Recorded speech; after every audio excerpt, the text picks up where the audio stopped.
Mga sangkay, sa oras na ito, magbibigay po ako sa inyo ng isang update, no? Sa isa pong katakot-takot na nangyayari ngayon sa ating planeta. At seryoso po ito mga sangkay, balitang-balita po ito ngayon sa buong mundo, hindi lamang po sa Amerika, kundi iba't ibang mga pahayagan ngayon mga sangkay ang nagpapahayag po ng pagkabahala. Dahil may nagaganap po sa ating mundo ngayon na sabay-sabay po.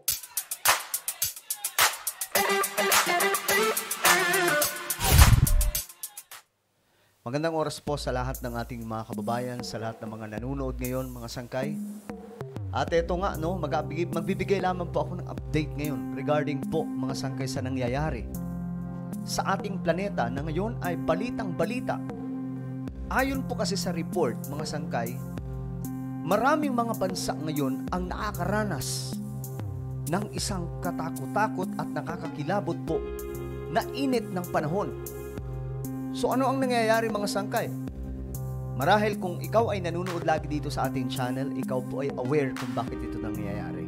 Subalit karuhin po natin ito mga sangkay. Anyway, bago tayo magpatuloy, paki-subscribe po muna yung ating YouTube channel. Sa baba ng video na ito mga sangkay, makikita nyo po yung subscribe button. Pindutin nyo po yung subscribe, tapos i-click nyo yung bell, at i-click nyo po yung all dahil dito mga sangkay sa ating channel. Tayo na po ay mahigit 1 million, no? 1.23 million subscribers na po tayo dito sa YouTube, kaya naman i-subscribe nyo po ito. Sa mga nanonood naman po sa Facebook, huwag nyo pong kalilimutan na i-follow ang ating Facebook page. Makikita nyo po mga sangkay yung tatlong tuldok bandang itaas, kagaya po ng nakikita nyo ngayon mga sangkay sa screen. May tatlong tuldok bandang itaas sa video na yan dyan sa Facebook. Pindutin nyo po yung tatlong tuldok. Tapos may lalabas po dyan na show more. Pindutin nyo po yung show more at yun lang po mga sangkay. So ito na nga, bilisan na po natin kasi nga po, very alarming itong nangyayari ngayon sa ating planeta. Ayon po kasi dito sa report, sabay-sabay po o sunod-sunod na nangyayari ito sa napakaraming mga bansa. Ito po kasi ang balita mga sangkay. Ayan. Bakit daw po, ayon po dito mga sangkay, why our countries around the world experiencing excessive heat? Para po sa inyong kaalaman, kung dito sa Pilipinas, nakaranas po tayo ng grabing init ng panahon, nakaraang buwan lamang mga sangkay. Yung iba naman ngayong mga bansa ay nakakaranas ng sabay-sabay. At marami na po ang pinapatumba nitong init ng panahon, mga sangkay. Remember doon po sa Saudi Arabia, nangyari po, until now, nagbibilang pa rin po ng maraming tao, mga sangkay, ang nadali po dahil sa heat wave. At ito mga sangkay, pakinggan po natin. Welcome to the program. We're going to start with the extreme weather that's being experienced extreme weather, mga sangkay, across 4 continents, a sign that climate 4 na kontinente ito na nakakaranas daw po ngayon ng extreme weather change may again help push temperatures beyond the record-breaking heat last summer. In Saudi Arabia, there are reports that more than 1,000 tingnan natin, sa Saudi Arabia ito. people have died, pilgrims at the annual Marami ang pumanaw mga sangkay dahil po sa init ng panahon, mahigit 1,000. Hajj festival killed by the stifling heat. We'll have more on that in just a moment. In India, there have been several deaths in the capital, Delhi. Ito sa India naman mga sangkay. Temperatures were reaching more than 50 degrees Celsius. Dito yan sa Asia. In Europe, temperatures have also risen, with Greece experiencing its earliest Ito ever naman sa Europe mga sangkay. summer heat wave. And in the United States, there are wildfires on one coast. Ito naman sa US. Dahil sa sobrang init ng panahon, kusa na pong nasusunog yung kagubatan. Made worse with high temperatures and a tropical storm brewing on the other. Well, scientists from the World Weather Attribution have released a report today. Okay. Ngayon mga sangkay, eto, alamin po natin, may isa pa pong balita dito. Sabi po dito, from India, Pakistan to US, Mexico. Parts of, ilang bahagi daw po ito ng mga bansa na ngayon ay tila baga niluluto po sa init ng panahon dahil po sa extreme heat wave conditions. All those details. In other news, from Mecca to the United States to Mexico, temperatures are off the charts. According to a new study, extreme heat across parts of Central America and the southern United States in May and early June has 35 times more likely Grabe. a chance because it was a human cause of global warming. Global warming. Human cause of global warming. Ano nga bang nangyayari? Bakit tao po ang sinisisi mga sangkay? Dahil tao po ang may gawa kung bakit po ito nangyayari ngayon sa ating planeta. Ito po yung concern ko talaga mga sangkay kung bakit binabalita ko ito. Para po maging maging mapagbantay at mismo tayo magkaroon po tayo ng pagmamahal sa ating kalikasan. Kasi itong nangyayari ngayon na extreme weather, sobrang init na po ng panahon. Biruin mo 2024 pa lang. Yung mga batang 90s, mga sangkay, tayo mga batang 90s, kahit po yung mga nauna pa po sa amin na generation. Remember mga sangkay, kaya pa po natin noon maglaro sa gitna po ng kainit-initan kasi nagsinaga ng araw. During the time, batang 90s, mga millennial, mga batang 70s, 60s, 80s, 90s, ako batang 90s ako Kahit po mainit ang panahon noon, kahit tirik na tirik ang araw, kaya maglaro namin. Hindi kami ganun ka naiinitan. Pero ngayon guys, hindi na po kaya ng isang tao magtagal sa arawan.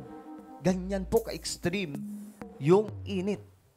Dahil po yan sa climate change. Bakit mayroon pong climate change? Dahil po sa kagagawan din po ng tao. Tao pong sumira sa ating kalikasan kung bakit nangyayari ito. The unusually early heat wave in the United States has shattered temperatures as far as records are concerned across the Northeast, the Mid-Atlantic states, and the Midwest. Tingnan nyo sila mga sangkay, Kahit po yung mga fountain sa mga kakalsadahan, doon na po, ginugusto na po nilang maligo doon, mga sangkay. My colleague Vishal has the details. Dahil po sa sobrang init.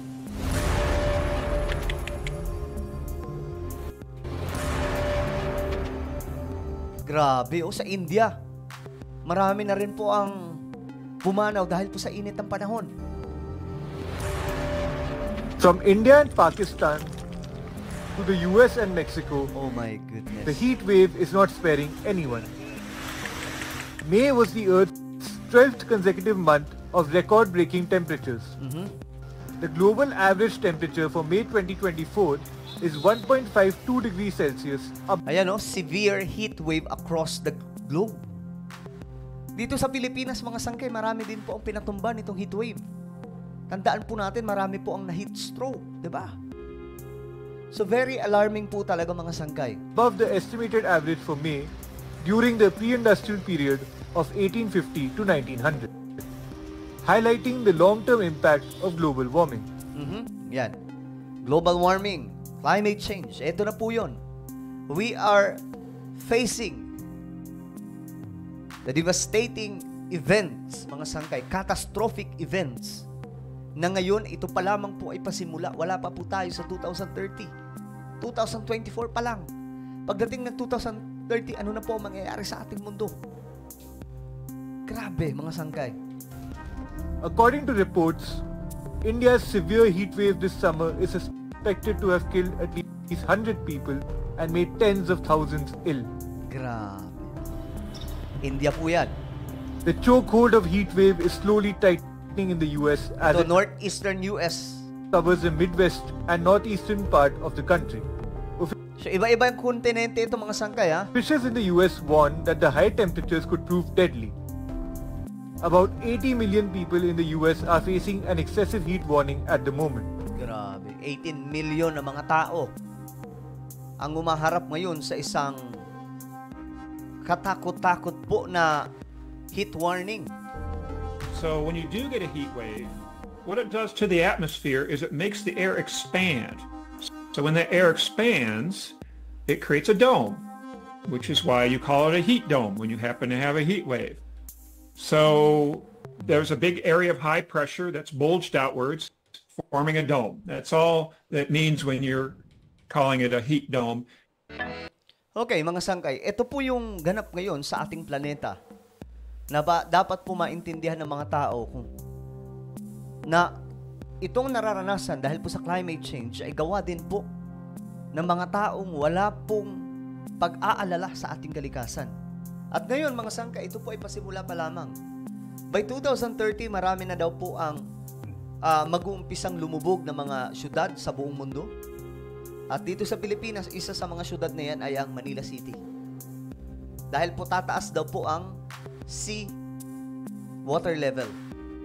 Dahil po sa pagkatunaw ng mga yelo or glaciers. So what is our planet in the next 6 years? Kasi 2024 na eh. 6 na taon na lamang mga sangkay, 2030 na. At yun po ay nakakatakot kung iisipin ano na ang mangyayari sa ating mundo. Kawawa po ang magiging ganap sa mga future generation. No? Pero isa lang ang naaalala ko mga sangkay.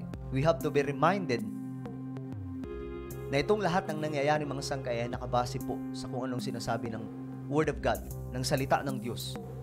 Ito mga natural disasters, ito pong nangyayari ngayon sa ating kalikasan na pagkawasak ay bahagi po ng propesiya sa Biblia, mga sangkay.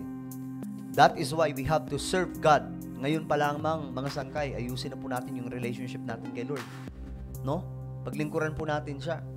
Hindi po kailangan dito na sobrang kailangan mong maging perfecto. Kailangan mo lang talaga magkaroon ng relationship kay Lord.